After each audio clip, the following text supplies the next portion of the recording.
Hello student. आपका स्वागत है हमारे स्कैटर नॉलेज चैनल में, जिसमें हम आपको कम्पिटिटिव मैथ एंड कम्पिटिटिव जी के क्वेश्चन पढ़ाते हैं। आज पढ़ाने वाले आपको मैथमेटिक्स प्रैक्टिस सेट 4 है, जो आपकी विभिन्न प्रतियोगी परीक्षा में आने वाले क्वेश्चन से रिलेटेड होगा। हम आपको समझाने की कोशिश करते हैं, देखिएगा क्या क्या क्वेश्चन है और कैसे किए जाते हैं। फर्स्ट क्वेश्चन है कि 15 मीठी गोलियों को 5 मित्रों में समान रूप से बांटना है। कोई बहुत बड़ा अमाउंट होता है और कुछ गिने हुए लोगों में जब बांटना होता है तो उसको हम डिवाइड कर देते हैं। 5 की टेबल आप जब 15 में पढ़ेंगे तो 3 टाइम्स जाएगी, तो वह प्रत्येक मित्र को 3 3 गोलियां मिल जाएंगी। आसान था। आकृति में बिंदु ओ वृत्त का केंद्र है, ये वृत्त का सेंटर पॉइंट है। और इस वृत्त में देखिए इसमें क्या पूछा जा रहा है, पहले आप उसकी कॉन्सेप्ट समझिएगा, करना कैसे है हमको। ये कोई सर्किल है, ये इसका पॉइंट है। हम इसमें कोई कॉर्ड पॉइंट ले लें, ये कॉर्ड, ये जीवा कहलाती है। मान लीजिए इसकी जीवा ए बी है। जीवा से मतलब होता है कॉर्ड।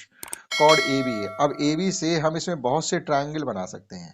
एक ट्रायंगल ये बन गया, एक ट्रायंगल ये बन गया, एक ट्रायंगल ये बन गया। अनगिनत ट्रायंगल हम इसमें ड्रॉ कर सकते हैं। लेकिन इसमें रिलेशन क्या होता है आपको सीखना है। ये देखो, उसी कॉर्ड के द्वारा सेंटर पर एक एंगल बनाया गया, ये उसी कॉर्ड के द्वारा, और उसी कॉर्ड के द्वारा ये सरकमफ्रेंस यानी परिधि पर एंगल बनाए जा रहे हैं। इनमें रिलेशन क्या होता है, जो सेंटर पॉइंट पे एंगल बने होते हैं वो इस सरकमफ्रेंस पर बने हुए एंगल के हमेशा ट्वाइस होते हैं। जैसे मान लीजिए अगर ये 30 डिग्री का एंगल है तो निश्चित रूप से ये 60 डिग्री का होगा। आधे दूने का अंतर होता है, सेंटर पर बनने वाला ट्वाइस होता है सरकमफ्रेंस पे बनने वाले एंगल की अपेक्षा। तो इसमें हमसे यही पूछा जा रहा है, देखिएगा कि एंगल ए सी बी ये एंगल 40 डिग्री का है। तो आप बताइएगा ये ए ओ बी, हम कॉर्ड को ज्वाइन कर सकते हैं। हमने भी कॉर्ड मिला के आपको समझाया था, ये कॉर्ड ए बी है। अब देखो ये एंगल बनाए जा रहे हैं, तो ये 40 डिग्री का अगर है, ये सरकमफ्रेंस पे बन रहा है, तो यहाँ सेंटर बनने वाला एंगल इसका ट्वाइस होगा, यानी 40 into 2 is equal to 80 degree. Answer D. Next है, वह छोटी छोटी संख्या जिसे 7912 में जोड़कर उसे पूर्ण वर्ग बनाया जा सके। देखिएगा इसमें क्या होता है, आपसे 4 तरीके के सवाल ऐसे पूछे जाते हैं। किसी संख्या को परफेक्ट स्क्वायर बनाने के लिए या तो मल्टीप्लाई करना पूछा जाएगा, या डिवीजन करना पूछा जाएगा, या सब्ट्रैक्शन करना पूछा जाएगा, या एडिशन करना पूछा जाता है। 4 तरीके के क्वेश्चन होते हैं। 2 तरीके एक तरीके से किए जाते हैं और 2 तरीके एक तरीके से किए जाते हैं। एडिशन सब्ट्रैक्शन जब आपसे कहा जाए कि किस नंबर का एडिशन कर दें, किसका सब्ट्रैक्शन कर दें तो ये नंबर परफेक्ट स्क्वायर बन जाए, तो हमेशा आपको लॉन्ग डिवीजन मेथड से उसका स्क्वायर रूट फाइंड करना पड़ता है। और भी तरीके होंगे। और अगर डिवीजन और सब्ट्रैक्शन करने के लिए कहा जाए तो आप उसके फैक्टर कर लीजिएगा, पेयर बना लीजिएगा। जिसके पेयर नहीं बन रहे हैं उसके पेयर बनाने के लिए उसी नंबर का मल्टीप्लाई कर देते हैं, तो मल्टीपल माना जाएगा। और अगर उसका डिवाइड करके उसी नंबर को हटा दें तो डिवीजन हो जाता है। एक ही तरीके से दोनों हो जाएंगे। और जब सब्ट्रैक्शन एडिशन के लिए कहा जाए तो आप लॉन्ग डिवीजन मेथड से आप उसका स्क्वायर रूट फाइंड करेंगे, और कमी ज्यादा, कमी या बढ़ोतरी जो भी होगा वो हम बता पाएंगे। तो देखते हैं इसको कैसे करना है। हमारे पास नंबर है 7912।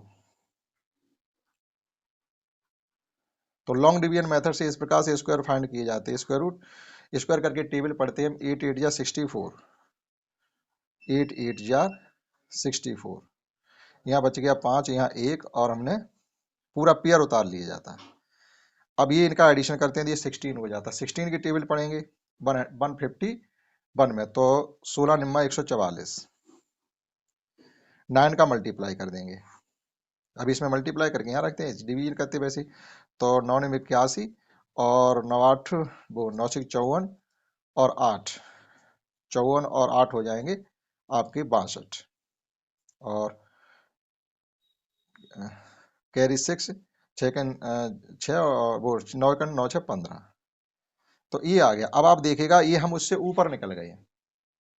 ये हमारे पास 15 12 था और ये 15 21 हो गया। कितने ऊपर निकल गए? 9 ऊपर जा रहे हैं, यानी बड़ा ये नंबर हमारा है ग्रेटर और ये नंबर है छोटा। इनमें अंतर आ रहा है 9 का। यानी अगर हमारे पास 9 और होते इसमें एडिशन करने के लिए, यानी ये नंबर हमारे पास होता 7921, तो ये नंबर परफेक्ट स्क्वायर हो जाता है। तो परफेक्ट स्क्वायर बनाने के लिए इसमें हमें 9 का एडिशन करना पड़ेगा। और सब्ट्रैक्शन करने के लिए अगर कहा जाता तो हम सब्ट्रैक्शन के लिए बताते थे, तो हमको क्या करना होता, ये करना होता 15 12, तो कितना ज़्यादा हो गया उतना ही हम सब्ट्रैक्शन कर देते। तो सब्ट्रैक्शन और एडिशन के लिए हमें इस तरीके से फाइंड करना होता है, और अगर डिवीजन और मल्टीप्लाई करने के लिए कहा गया होता तो हम फैक्टर मेथड से करते हैं। तो इसमें हम 9 का एडिशन कर देंगे तो ये नंबर परफेक्ट स्क्वायर बन जाएगा। नेक्स्ट है ये 999 4 टाइम 9 है, 4 टाइम 8 है और 3 टाइम 7 है, प्लस यहाँ पर अननोन वैल्यू है और आपको ये फाइंड करना है। तो सीधा तरीका तो इसका यही है कि आप इन सभी नंबरों का एडिशन करें, टोटल में जाके माइनस करें, आपको ये नंबर मिल जाएगा। एक तो ये तरीका हो गया बिल्कुल बेसिक सा।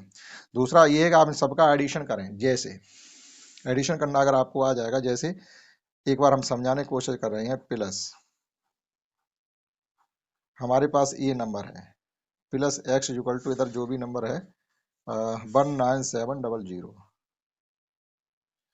अब आप देखिए डीएस निकालिएगा, डिजिट सम।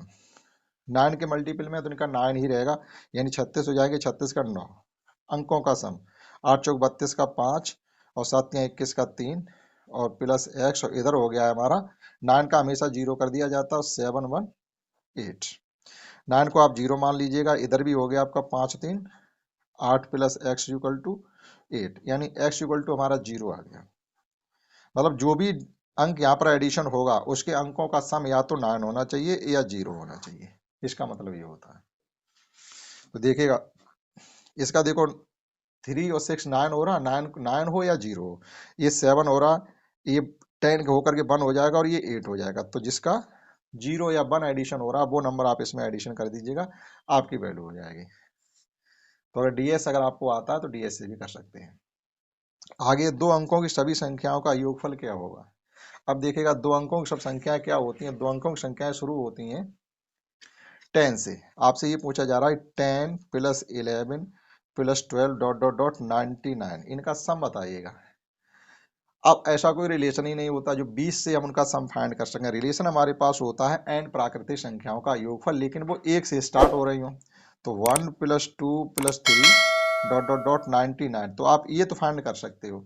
और हम 1 plus 2 plus 3 dot dot dot 9 ये भी फाइंड कर सकते हो। तो देखिएगा ये क्या हो जाएगा, ये 1 से लेकर 99 तक की संख्याओं का सम हो जाएगा, और ये हो जाएगा 1 से लेकर 9 तक की। तो इसमें 9 माइनस कर देंगे तो ये वाला बचेगा जा करके। हम ऐसे तो कर सकते हैं इसमें, लेकिन डायरेक्टली 10 से स्टार्ट करके कोई रिलेशन नहीं बनता है। तो हम क्या करेंगे, हमारे पास रिलेशन होता है n प्राकृतिक संख्याओं का योगफल जो 1 से स्टार्ट हो रही हो, ये होता है n इंटू एन प्लस 1/2।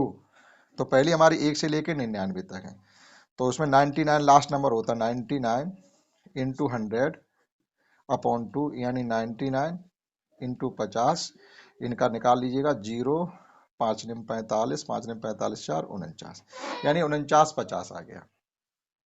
अब फाइंड कर लीजिएगा 1 से लेकर 9 तक की संख्याओं का योगफल। तो 9 इंटू 10/2, ये हो गया 5, यानी 45। हम क्या रहेंगे, यानी में से ये माइनस कर दीजिएगा तो 4905, ये आपका 10 से लेकर के 99 तक की संख्याओं का सम हो जाता। तो फाइंड कैसे किया था हमने, हमने पहले सम किया है 1 से लेकर के 99 तक का, उसमें से 1 से लेकर 9 तक का माइनस कर दिया। तो ऑप्शन आ जाएगा हमारा 4905। नेक्स्ट क्वेश्चन है, यदि किसी विद्यालय में 70% लड़के हैं और लड़कियों की संख्या 420 है तो लड़कों की संख्या क्या होगी। देखिएगा इसको किस प्रकार से करते हैं। हमें ये दिया गया है कि 70% लड़के हैं, 70% बॉयज हैं, लेकिन 420 ये गर्ल्स हैं। तो सीधी सी बात है, परसेंट तो 100 की होती है। जब 70% बॉयज हैं तो सीधी सी बात है 30% कौन होना चाहिए, गर्ल्स होनी चाहिए। लेकिन जो 30% गर्ल्स हैं वो हमको गिवन है। 30% का मतलब होता है 3/10। तो थ्री किसके यूक्वल है, 420 के, यानी 3 यूनिट इसके यूक्वल है। यानी 1% का मतलब 3%, 30% इसके यूक्वल है, तो 1% किसके बराबर होगा, हम ऐसे फाइंड कर सकते हैं। या आप सीधा सीधा ये रखिएगा कि 30% जो वैल्यू दी गई है वो 420 के बराबर, 0 से 0 कट गया, ये कट गया इसके 14 टाइम्स, यानी 1% जो यूक्वल दे रहे हैं, 1% की गिनती है 14। 1% बच्चे 14, 1% की वैल्यू 14 यूनिट है, यानी 1% 14 बच्चों को रिप्रेजेंट करता है। तो बेटा 100% किसको रिप्रेजेंट करेगा, 100 का दोनों तरफ मल्टीप्लाई करें 1400 बच्चे, यानी उस स्कूल में जो बच्चे हैं, एक से मतलब है 100%। उस स्कूल में टोटल स्टूडेंट 1400 हैं। अब पूछा जा रहा हमसे लड़कों की संख्या, तो लड़कों की संख्या 1400 का 70% है, यानी आप 1400 में 70% फाइंड कर लीजिएगा, यानी 7/10, 14 सत्ते 98, 980 उस स्कूल में टोटल बॉयज हैं, 980। नेक्स्ट है, एक वृत्ताकार मैदान की परिधि मीटर है तो उसका क्षेत्रफल क्या होगा। देखेगा परिधि कितने मीटर, 616। इस प्रकार से सर्कुलर फील्ड है, और ये जो बाउंड्री होती है यही परिधि बोली जाती है, सरकमफ्रेंस, और इसका रिलेशन होता है 2πr। ये दी गई है 616, तो यहाँ से हम r फाइंड करने के बाद ही एरिया बता पाएंगे। तो r फाइंड करने के लिए हमें करना पड़ेगा 616 इंटू 7/2 इंटू 22। ये पाई की वैल्यू बास बैठे साथ रखेंगे, उधर जाके 7/22 हो जाएगा, 2 मल्टीप्लाई में डिवीजन चले गए। अब ये 11 से कट रहे होंगे, 11 2 जा, 11 5 जा, और 6 बच गए, 11 6 जा, ये कट गए, और ये 4, और ये कट गए 14 से, 14 चौकू 56 होते हैं, 14 सत्ते 98, यानी उस जो सर्कुलर फील्ड है इसकी एरिया जो वो रेडियस निकल रही है वो 98 मीटर निकल रही है, क्योंकि ये 14 बच गए, 14 7 जा 98 होते हैं। अब हमसे पूछा जा रहा है इसका एरिया, तो एरिया के लिए क्या रिलेशन होता है, एरिया के लिए होता पाई आर स्क्वायर, पाई की वैल्यू 22/7 इंटू आर स्क्वायर से मतलब है 98 इंटू 98, ये इससे कैंसिल हो जाएगा 14 टाइम्स। आपको मल्टीप्लाई करना पड़ेगा 22 इंटू 14 इंटू 98 का मल्टीप्लाई, तो कुल मिला के 22 इंटू, अब 14 इंटू 98, 4 दूनी 8 64, लास्ट डिजिट 4 आ रहा है। अब इसमें देखो लास्ट डिजिट 4 किसका है, लास्ट डिजिट इनका 4 है। हम पूरा मल्टीप्लाई अगर ना करना चाहे तो इन दो में से कोई एक ऑप्शन है, ए या सी। अब आप डीएस फाइंड कर लीजिए, इसका 4 है, इसका 5 है, इसका 8 है, 8 पंचे 40, और 40 इंटू 4 4 चौक 16, 160, यानी 7। इसमें देखो 7 किसका आ रहा है, 8 1 9 4 3 7, देखो इसी का आ रहा है 7। इसमें देखो 8 1 9 छोड़ दो, 4 4 8 3 11 2 आ रहा, और 8 1 9 छोड़ दो, 4 3 7, 7 का ए आंसर आना चाहिए। ठीक, तो ए सही है, इसका 3014 इस सर्किल का एरिया होगा, पूरी कैलकुलेशन करने की जरूरत नहीं है। नेक्स्ट है, किसी वस्तु का क्रय मूल्य 100 रुपये और विक्रय मूल्य 120 है तो लाभ प्रतिशत बताइएगा। सीधी सी बात है, हमने कोई चीज 100 रुपये में खरीद करके 120 रुपये में बेची है, तो 100 रुपये का 20 रुपये का 100 पर 20 का लाभ हो रहा, सीधा सीधा 20% हो गया। जो 100 पर परसेंटेज निकाली जाती है, 100 रुपये की चीज 120 में बेची है तो 20 रुपये का फायदा लिया, परसेंटेज 20 हो गया।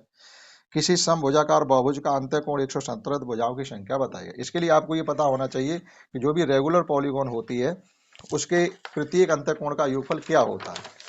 तो प्रत्येक अंतः कोण का योगफल अगर हमको आता होगा तो हम इसको कर पाएंगे। तो किसी पॉलीगॉन का जो ईच इंटीरियर एंगल होता है उसके लिए रिलेशन होता है n-2 इंटू 180, यानी 2 राइट एंगल, और n ये ईच एंगल होता है, और ईच एंगल हमें किसके बराबर दिया गया, 170 के ऊपर। 0 से ये 0 कैंसिल हो गई, इस ब्रैकेट को मल्टीप्लाई करेंगे तो ये हो जाएगा 18n - 36 is equal to 70n, cross multiply करेंगे तो 17n हो जाएंगे। यहाँ से जब n की वैल्यू फाइंड करेंगे 36 इधर आके प्लस हो जाएंगे, और 17 18 से कम हो गए तो n इज इक्वल टू आ जाएगा सीधा सीधा 36। तो उस रेगुलर पॉलीगॉन में 36 साइड्स हैं जिसका प्रत्येक ईच इंटीरियर एंगल 170 डिग्री था। नेक्स्ट है, इसका 36 होगा। 1 से 25 तक की लगातार संख्याओं का योगफल अभी जस्ट बताया था, तो उसके लिए रिलेशन होता है लगातार अगर 1 से स्टार्ट होने वाली संख्या तो उनका एडिशन होता है n into n plus 1/2। n का मतलब है 25, 25 में एक एडिशन करेंगे 26/2 कर देंगे, ये कट जाएगा 13। अब आपको 25 और 13 का मल्टीप्लाई करना है, जवाब मिल जाएगा 25 या 75 की 5 हासिल के साथ 25 25 7 32, 325 उन सभी संख्याओं का एडिशन होगा। नेक्स्ट फ्रैक्शन है, आपको सॉल्व करनी है। अब लगातार कैलकुलेशन अगर इस प्रकार से करेंगे थोड़ी बड़ी हो जाएगी, लेकिन आप इसमें ध्यान से देखिएगा कि 3/12 है, तो 3/12 को तो हम लिख सकते हैं 1/4 प्लस 9/17 में कुछ कर नहीं सकते, और -8/24 को लिख सकते 4 से कैंसिल करके 2/7, यानी 4 दूनी 8 और 4 सत्ते 28। तो ये फ्रैक्शन आपके आगे जो रिक्वायर्ड, आप इसे सॉल्व करिएगा, थोड़ा कैलकुलेशन कम हो जाएगी। अब इसका एलसीएम जो इनका सबका मल्टीप्लाई ही इनका एलसीएम होगा 4 इंटू 17 इंटू 7, क्योंकि ये दोनों प्राइम नंबर हैं, तो इन सबका मल्टीप्लाई ही इनका एलसीएम होगा। अब देखो 4 से जब डिवाइड करेंगे तो सब कट जाएंगे, यह आ जाएंगे 17 इंटू 7, 17 सत्ते 119, 1 के साथ मल्टीप्लाई होगा 119 प्लस यहाँ 17 17 कैंसिल हो जाएंगे, 7 चौक 28 इंटू 9 माइनस यहाँ 7 कैंसिल हो जाएंगे, 17 चौक 68 इंटू 2, 17 चौक 68 इंटू 2। अब इसको सॉल्व करना है हमें, तो ये हमारा 119 प्लस 9 8 72 और 9 दूनी 18 7 25 252 माइनस 8 दूनी 16 6 दूनी 12 1 13 136, और इनका सबका मल्टीप्लाई करना पड़ेगा हमें। 17 चौक 68 इंटू 7, 1 से 52 में से आप 136 कम कर देंगे तो 119 तो जैसे ही तैसे रहेंगे, यहाँ 100 तो बचेंगे ही, 100 से 100 जाएंगे 100 बचेंगे, 52 में से जब 36 कम करेंगे तो 12 4 यानी 116 बच जाएंगे अपॉन 68 इंटू 7। अब आप इनका एडिशन कर लेंगे तो ये हो जाएगा हमारा 235। अब देखिएगा 235 न्यूमरेटर किसका आ रहा है, डिनोमिनेटर में जो भी आ रहा हो 68 इंटू 7 7 8 56 यानी 6 आना चाहिए लास्ट में, तो लास्ट में 6 3 में आ रहा है, लेकिन ऊपर का नंबर 235 एक में ही आ रहा, तो हमारा ऑप्शन सी सही होना चाहिए।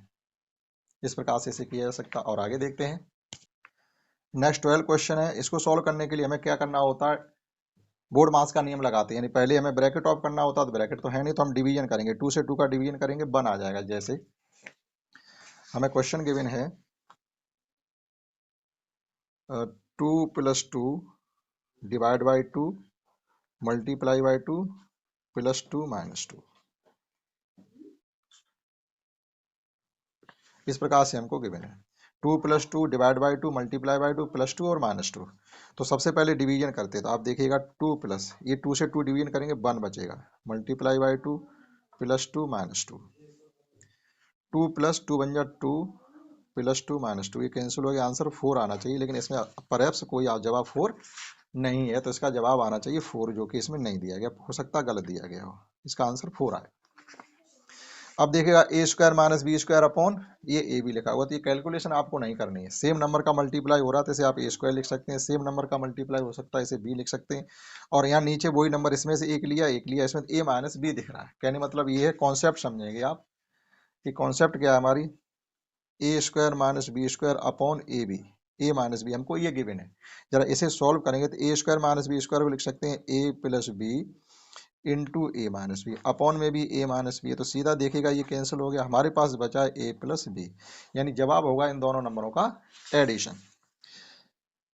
तो 8.9 और 2.8 को जब एडिशन करेंगे तो ये 10 11 और 9 8 17 7 आना चाहिए लास्ट में, यानी बी आंसर इसका होना चाहिए। 9 8 17 13 का 20 सही है, 11.7। 32 और 96 का लगभग समापवर्तक, 32 की टेबल में भी 96 आते हैं, इनका लगभग समापवर्तक 96 ही हो जाएगा। जब आपसे फ्रैक्शन का पूछा जाए तो फ्रैक्शन के लिए जैसे महत्तम समापवर्तक पूछा जाता है, तो इनके जो अंश होते हैं न्यूमरेटर, इनका तो हमको एचसीएफ ही फाइंड करना है, और डिनोमिनेटर जो हर होते हैं इनका एलसीएम फाइंड करना है, यानी फ्रैक्शन में एलसीएम एचसीएफ दोनों ही चलते हैं। जैसे हमें फ्रैक्शन गिवन है 7 3 14/15 और 21/10, देखिएगा ये फ्रैक्शन गिवन है जिसका हमें एचसीएफ फाइंड करना है, तो जो पूछा जाता है वो ऊपर के नंबर का निकालते हैं, तो इनका एचसीएफ कुल मिला के हो जाएगा 42, सॉरी एचसीएफ से मतलब होता हुआ बड़ी से बड़ी संख्या जिसकी टेबल में ये सब आते थे, यानी 7 तो एचसीएफ आ गया, देखने जरूरत है नहीं। और एलसीएम, इनका एलसीएम आ गया 3 10 15 और 30, 10 का सीधी सी बात है 30 होगा, कितना था 3/7/30, और पहला हमने देखा 7 किसी का आ नहीं रहा, तो हमें एलसीएम निकालने की जरूरत ही नहीं पड़ी, पहला ऑप्शन हो जाएगा।